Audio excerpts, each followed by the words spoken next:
வணக்கம். இன்றைக்கி சப்பாத்தி எப்படி சாஃப்டாக லேயராக சேர்த்துன்னு பார்க்கலாம். சப்பாத்தி மாவை இப்படி உருண்டையாக பிசைஞ்சு வச்சுக்கோங்க. ஒரு நார்மல் உருண்டை எடுத்துக்கிட்டு இந்த மாதிரி திரட்டிக்கோங்க.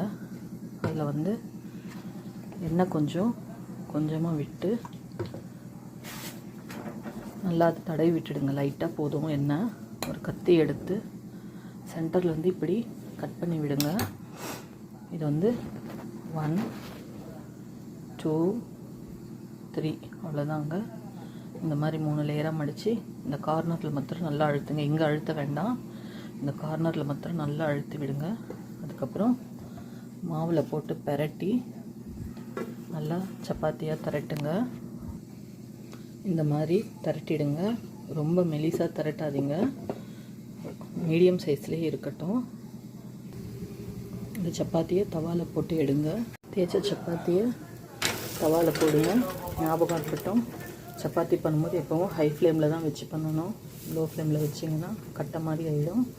இதை நல்லா திருப்பி போட்டு சுடுங்க.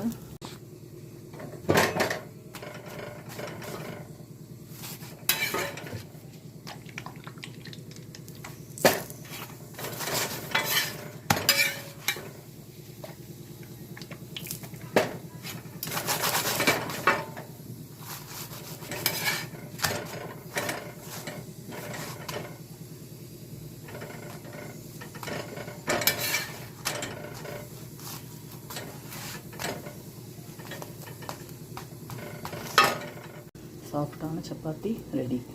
நன்றி.